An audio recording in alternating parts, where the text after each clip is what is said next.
ಬಹುತೇಕ ಪಟ್ಟಿಯಲ್ಲಿ ನಾವು ಒಂದನೇದೊಳಗಿಲ್ಲ, ಎರಡನೇದೊಳಗಿಲ್ಲ. ಹೌದು, ನಂಬರ್ 1 ಅಮೆರಿಕ, ನಂಬರ್ 2 ಚೈನಾ. ಬೇಡಪ್ಪ, 130 ಕೋಟಿ ಜನಸಂಖ್ಯೆ ಇರ್ತಕ್ಕಂಥ ಈ ಭಾರತ 4ನೇ ಸ್ಥಾನ, 5ನೇ ಸ್ಥಾನ, 6ನೇ ಸ್ಥಾನ, 71ನೇ ಸ್ಥಾನ. ಸ್ನೇಹಿತರೆ, ನಮ್ದು 71ನೇ ಸ್ಥಾನ. ಇವತ್ತು ಉಜ್ಬೇಕಿಸ್ತಾನ್ ತಗೊಳ್ರಿ, ಗೂಗಲ್ ಮಾಡಿ ನೋಡ್ರಿ, ಅಲ್ಲಿ ಜನಸಂಖ್ಯೆ ಎಷ್ಟು ಆ ರಾಷ್ಟ್ರದ್ದು. ಉಜ್ಬೇಕಿಸ್ತಾನ್ ಈ ಸಲದ ಪ್ಯಾರಿಸ್ ಒಲಿಂಪಿಕ್ಸ್ ನಲ್ಲಿ 8 ಗೋಲ್ಡ್ ಮೆಡಲ್ ಅನ್ನ ತಗೊಂಡಿದ್ದಾರೆ. 8 ಗೋಲ್ಡ್ ಮೆಡಲ್. ನಾರ್ವೆ ತಗೊಂಡ್ರಿ, ನಾರ್ವೆ ಗೂಗಲ್ ಮಾಡಿ ನೋಡ್ರಿ, ಅಲ್ಲಿ ಜನಸಂಖ್ಯೆ ಎಷ್ಟು. 130 ಕೋಟಿ ಜನಸಂಖ್ಯೆ ಇರ್ತಕ್ಕಂಥ ಭಾರತ ಇವತ್ತು ಒಲಿಂಪಿಕ್ಸ್ ನಲ್ಲಿ ನಾವು ಉಜ್ಬೇಕಿಸ್ತಾನಕ್ಕಿಂತ, ನಾರ್ವೆಕ್ಕಿಂತ ನಾವು ಹಿಂದಿದ್ದೀವಿ. ಇದಕ್ಕೆ ಕಾರಣ ಯಾರು? ನಿಜವಾಗಿ ಸರ್ಕಾರಗಳು ಹುಡುಕಬೇಕು ಇದಕ್ಕೆ ಕಾರಣ ಏನಂತ ಹೇಳಿ. ಇವತ್ತು ನಮ್ಮ ಸಹೋದರಿ ವಿನೇಶಾ ಪೋವಟ್ ಅಂತಕ್ಕಂಥ ಸಹೋದರಿ, ಅವಳಿಗೆ ಒಬ್ಬ ಪಟ್ಟಿಯಲ್ಲಿ ಬರ್ತೇನೆ ಅಂತ ಹೇಳಿ ಅದು ಬೆಳಗಾಗದ್ರೊಳಗ ನಮಗೆ ನಿರಾಶೆ ಆಯ್ತು. ಒಂದು 100 ಗ್ರಾಮ್ ತೂಕ ಹೆಚ್ಚಾಗಿದ್ರಿಂದ ಇವತ್ತು ನಾವು ಒಂದು ಗೋಲ್ಡ್ ಮೆಡಲ್ ಕಳ್ಕೊಂಡಿದ್ದೀವಿ. ಇದಕ್ಕೆ ಕಾರಣ ಯಾರು?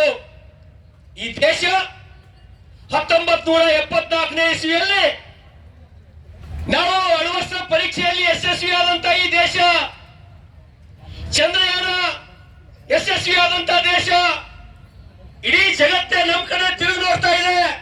ಆದ್ರ ಒಬ್ಬ ವಿನೇಶಾ ಪೋಗಟ್ಗೆ ನಾವು ಇವತ್ತು 100 ಗ್ರಾಮ್ ಹೆಚ್ಚಾಗಬಾರ್ದು ಅಂತ ಹೇಳಿ ಇಂತ ಒಂದು ಸಣ್ಣ ವಿಷಯ ಅಕ್ಕಿಗೆ ಗೊತ್ತಾಗಲಿಲ್ಲ. ಇದಕ್ಕೆ ಕಾರಣೀಕರ್ತರು ಯಾರು? ನಿಜವಾಗಿ ಬಹಳ ಎಲ್ಲೋ ಒಂದ್ ಕಡೆ ಬಹಳ ತಲೆ ತಗ್ಸ್ತಕ್ಕಂತ ಸಂಗತಿ ಇದು. ಸ್ನೇಹಿತರೆ, ಇವತ್ತು ನಾವೇನು ಈ ಭಾರತ ವಿಶ್ವಗುರು ಆಗ್ಬೇಕು, ಸದೃಢ ಭಾರತ ಕಟ್ಟಬೇಕು ಅಂದ್ರೆ ಬಹುತೇಕ ದೈಹಿಕ ಶಿಕ್ಷಕರಿಗೆ ಬಹಳಷ್ಟು ನಾವು ಅವಶ್ಯಕತೆಗಿಂತ ಮೀರಿ ನಾವು ಇನ್ನೂ ಹೆಚ್ಚಿನ ವಿಶೇಷ ಸೌಲಭ್ಯವನ್ನ ಕೊಡಬೇಕಾದಂಥದ್ದು ಈ ಸರ್ಕಾರದ ಜವಾಬ್ದಾರಿಯಾಗಿದೆ ಮತ್ತು ಜಿಮ್ಮೆದಾರಿಯಾಗಿದೆ. ಆದ್ರೆ ಇವತ್ತು ನಿಮ್ ಹೋರಾಟ ಏನು? ವಿಶೇಷವಾಗಿ ಏನು ಬೇಡ, ಅವ್ರು ಸರಿ ಸಮಾನ ನಮಗೆ ಕೊಡ್ರಿ ಅಂತ ಹೇಳಿ ಹೋರಾಟ ಕೂತೀರಿ ನೀವು. ಅವ್ರು ಸಮಾನ ತಗೊಂಡು ಅಂತ ಹೇಳಿ ನೀವು ಹೋರಾಟ ಕೂತೀರಿ. ದುರ್ದೈವದ ಇದು. ಇವತ್ತು ನಾವು ನೋಡ್ತಾ ಇಲ್ಲ. ಇವತ್ತು ಚೈನಾದೊಳಗ ಯಾವ ರೀತಿ ಶಿಕ್ಷಣವನ್ನ ಅಲ್ಲಿ ಕೊಡ್ತಾ ಇದ್ದಾರೆ, ಜಪಾನಿನ ಯಾವ ರೀತಿ ಶಿಕ್ಷಣವನ್ನ ಮಕ್ಕಳಿಗೆ ಕೊಡಲಾಗ್ತಾ ಇದೆ. ಸ್ನೇಹಿತರೆ, ಜಪಾನದೊಳಗಾಗ್ಲಿ ಚೈನಾದೊಳಗಾಗ್ಲಿ 8 ಗಂಟೆ ಶಿಕ್ಷಣದೊಳಗ 6 ಗಂಟೆ ದೈಹಿಕ ಶಿಕ್ಷಣ ಇರ್ತದೆ ಮಕ್ಕಳಿಗೆ. 6 ಗಂಟೆ, 2 ಗಂಟೆ ಅಷ್ಟೇ ಪಾಠ ಮಾಡ್ತಾರೆ. 2 ಗಂಟೆ. ಇವತ್ತು ಚೈನಾದೊಳಗ ಸುಮಾರು 3000 ಶಾಲೆಗಳು ಎದ್ರ ಸಲುವಾಗಿ ಕೆಲಸ ಮಾಡ್ಲತ್ತಾವ ಅಂದ್ರೆ 6 ವರ್ಷದ ಮಗುವಿಗೆ ಯಾವಾಗ ಶಾಲೆಯೊಳಗ ಆ ಮಗು ಹೋಗ್ತದೋ ಆ ಮಗುವಿನ ಕಿವಿಯಾಗ ಏನ್ ಹಾಕ್ತಾರಂದ್ರ, ನಿನ್ ಕೆಲಸ ಏನಿಲ್ಲಪ್ಪ ಮಗನೇ, ಬರ್ತಕ್ಕಂತ ಒಂದು ದಿವಸ ಒಲಿಂಪಿಕ್ದೊಳಗ ನೀನು ಗೋಲ್ಡ್ ಮೆಡಲ್ ತಗೋಬೇಕಂತೇಳಿ 6 ವರ್ಷದ ಮಗುವಿನ ಕಿವಿಯಾಗ ಹಾಕ್ತಾರ. ಒಬ್ಬ ದೈಹಿಕ ಶಿಕ್ಷಕನ ಕೈದಾಗ ಒಯ್ದ ಮಗುವಿಗೆ ಕೊಡ್ತಾರ. ಇನ್ನೊಂದು ಏನ್ ಹೇಳ್ತಾರಪ್ಪ ಅಂದ್ರ, ಬರೀ ಗೋಲ್ಡ್ ಮೆಡಲ್ ಅಷ್ಟೇ ತಗೊಳ್ಳೋದಷ್ಟೇ ಗುರಿ ಅಲ್ಲಪ್ಪ ಮಗನೇ ನಿಂದು. ನನ್ನ ಚೈನಾದ ಮಕ್ಕಳದು ಗುರಿ ಏನಾಗಿರ್ಬೇಕಂದ್ರ ಅಮೆರಿಕಾಕ್ಕಿಂತ ಹೆಚ್ಚಿನ ಗೋಲ್ಡ್ ಮೆಡಲ್ ನಾವು ತಗೋಬೇಕಂತ ಹೇಳಿ ಕಲಿಸ್ತಾರ. ನಾವೇನ್ ಮಾಡ್ಲತ್ತೀವಿ? ನಮ್ಮ ದೈಹಿಕ ಶಿಕ್ಷಕರು ಬಂದು ನಮ್ಗವ್ರ ಸಮಾನ ಹಕ್ಕುಗಳು ಕೊಡ್ರಿ, ಅವ್ರ ಸಂಘಟ ನಮಗ್ ಪ್ರಮೋಷನ್ ಕೊಡ್ರಿ ಅಂತ ಹೇಳಿ ನಾವು ಸ್ಥಾಯಿ ಬಂದ್ ಕುಂತಿದ್ದೆವು. ಇದು ದುರ್ದೈವ ಅನಿಸ್ತು ಸ್ನೇಹಿತರೆ ನನಗ. ಬೀದಿ ಬಂದ್ ಕೂತಕ್ಕಂತ ಪರಿಸ್ಥಿತಿ. ಇವತ್ತು ಸರ್ಕಾರ ನಿಮ್ಮ ಮನೆ ಬಾಗಿಲಿಗೆ ಬರ್ಬೇಕಾಗಿತ್ತು. ನಮ್ಮ ಮಕ್ಕಳಿಗೆ ತಯಾರು ಮಾಡ್ರಿ, ನಿಮ್ಗೆ ಏನ್ ಅವಶ್ಯಕತೆ ಬೇಕು, ಏನ್ ಅನುಕೂಲ ಬೇಕು ಕೊಡ್ತೀವಿ ಅಂತ ಹೇಳಿ ಸರ್ಕಾರ ನಿಮ್ಮ ಮನೆ ಬಾಗಿಲಿಗೆ ಕೊಡ್ಬೇಕಾಗಿತ್ತು. ಆದ್ರೆ ನೀವು ಬಂದು ನೋಡಿ ಕುಂತಿರಲ್ಲ. ಇದು ನಿಜವಾಗ್ಲೂ ಇದು ನೋಡ್ರೆ ಹೊಟ್ಟಿ ಉರಿತದ ಸ್ನೇಹಿತರೆ. ಹಾಗಾಗಿ ನಿಮ್ಮೆಲ್ಲರಿಗೂ ನಾನೊಬ್ಬ ಶಾಸಕನಾಗಿಲ್ಲ, ನಾನು ಇವತ್ತಿಗೂ ಶಿಕ್ಷಕರ ಜೊತೆ ಕುಂತಾಗ ನಾನು ಒಬ್ಬ ಶಿಕ್ಷಕನೇ ಅಂತಕ್ಕಂತ ನೆನಪು ಇವತ್ತಿಗೂ ನಾನು ಮಾಡ್ಕೋತೇನೆ. ಆ 2002ರಲ್ಲಿ ಶಿಕ್ಷಕನಾಗಿ ನಾನೇನು ಶಿಕ್ಷಕನಾಗಿ ಆಯ್ಕೆ ಆದಾಗ ಬಹುತೇಕ ನನಗೆ ಎಷ್ಟು ಖುಷಿ ಆಗಿತ್ತು ಅಂದ್ರೆ ಈ ಜಗತ್ತೇ ಗೆದ್ದಷ್ಟು ಖುಷಿ ನನಗಾಗಿತ್ತು ನಾನು ಶಿಕ್ಷಕನಾದಾಗ.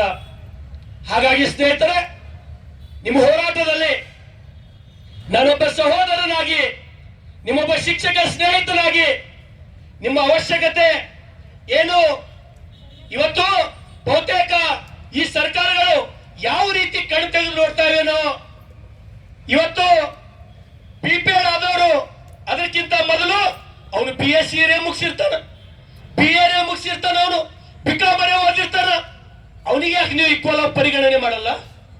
ವಿಚಾರ ಮಾಡಂತ ಮಾತಲ್ಲ ಇದು.